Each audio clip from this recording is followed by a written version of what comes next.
just a different subject, but last week on May 9th, we talked about a couple different things. I don't know when the recordings will come out, but today is May 16th. And I guess the first thing we were talking about had a lot to do about Ukraine and Russia. And we were talking about the fact that the package, um, the big spending bill, was not yet passed at that point. But I think you have some news on that you'd like to share. Well, yeah, so I think Biden was calling for 30 billion or something like that. So of course it's a $40 billion package. Always spend more, right? Um, but I'm not sure if it's fully passed yet. I know that Rand Paul was holding it up, and basically he wanted to, um, from what I've seen, is Rand Paul wants there to be some sort of inspector general tied to it, so that they actually track where the money goes, you know? Right. So like in Afghanistan, for instance, like the inspector general, I think out of the 130 billion or something that was spent, he found that, like, let's see, like a third to a fourth of that was just entirely wasted through fraud or stuff like that. Mm-hmm. So I believe his goal is to essentially reallocate the Afghanistan inspector general to the Ukraine over this stuff. So the same framework. And I don't know if that got passed or not, but last I read, that was being held up. To put it in context, I think you're talking about $40 billion, which is a lot of money, and it doesn't really seem, I think, that much to perhaps politicians, because they spent trillions of dollars during COVID, but it's a lot of money. And to put it in context, the U.S. military does spend probably 800 billion a year on an annual budget, but Russia spends, I think, about 70 billion. So you're basically giving about half the Russian military budget to Ukraine, which is someone that's good to support for strategic reasons, but we don't have any, like, they're not a part of NATO. We don't have any commitment to basically fund their military for them.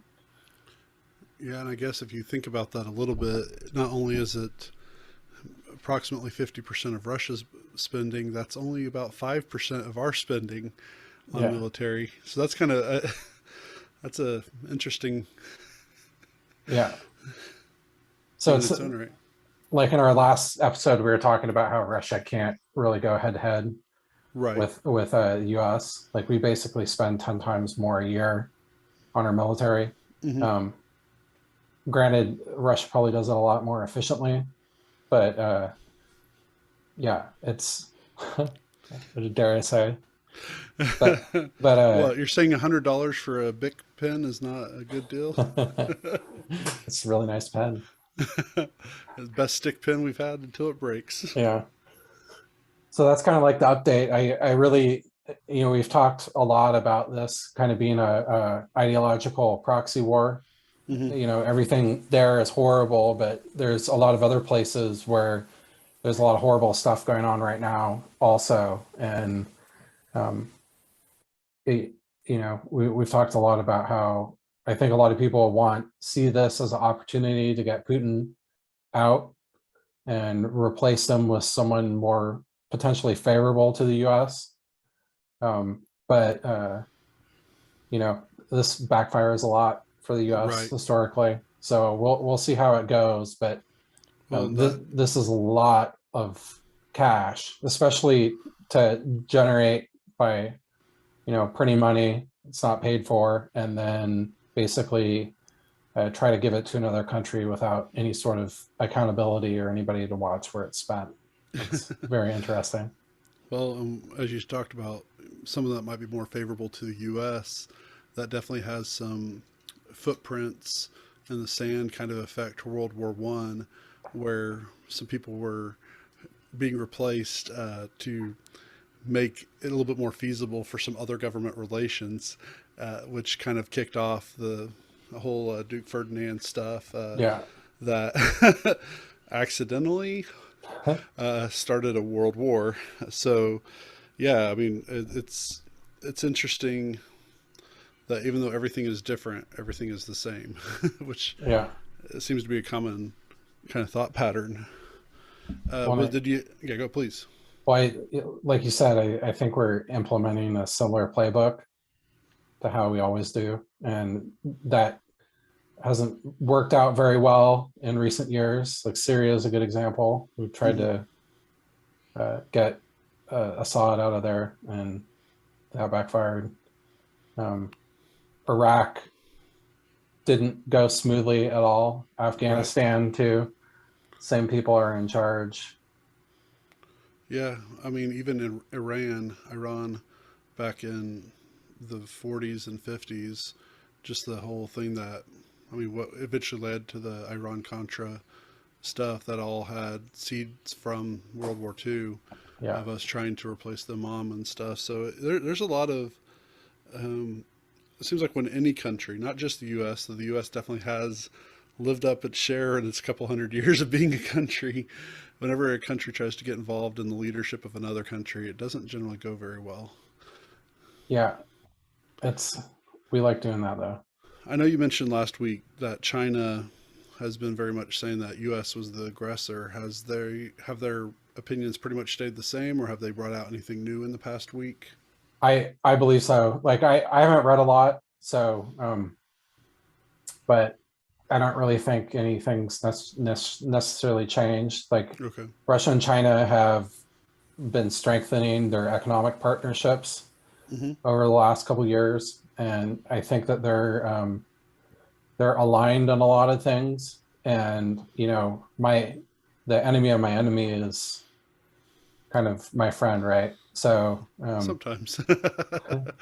So I think as the U.S. is very strong with their language, uh, it's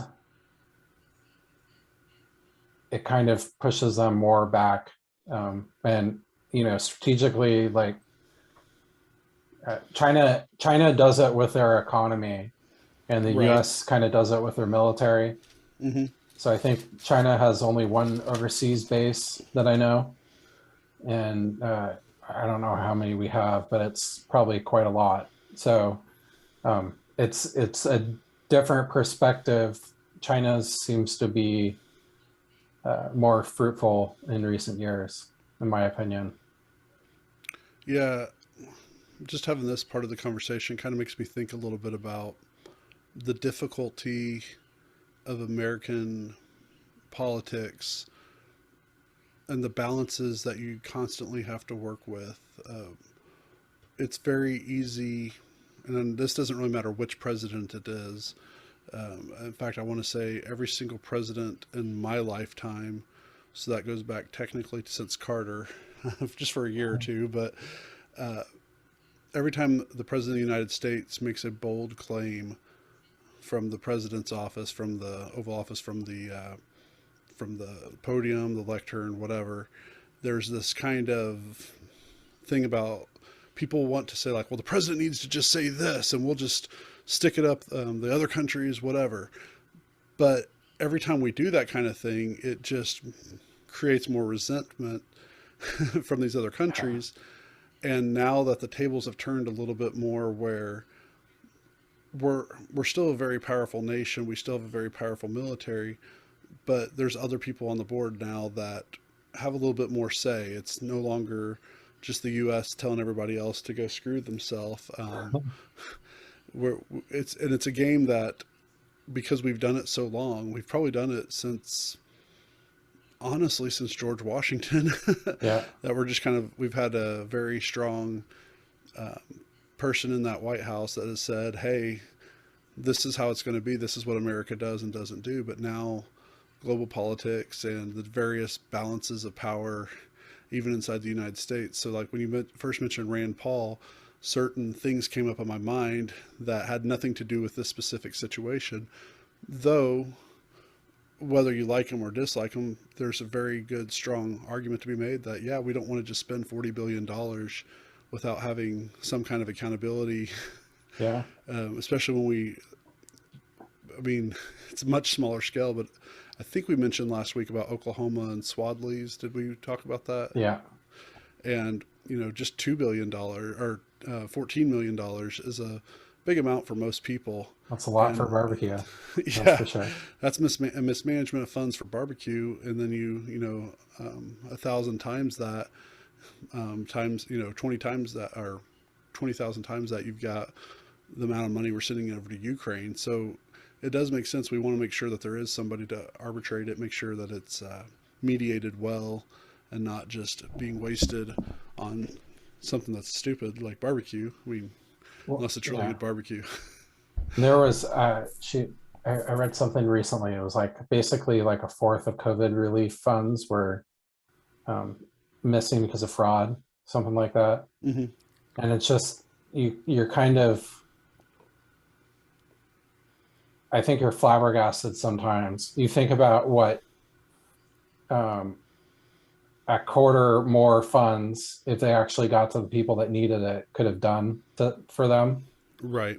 Or, that amount of money could have paid for this whole Ukraine sort of funding thing. Like there's so much that you can spend, and it just seems like it seems like because it's not really money, they're kind of just going in the computer and increasing the Right. dollar value, basically, of the Hmm. Federal Reserve. That people treat it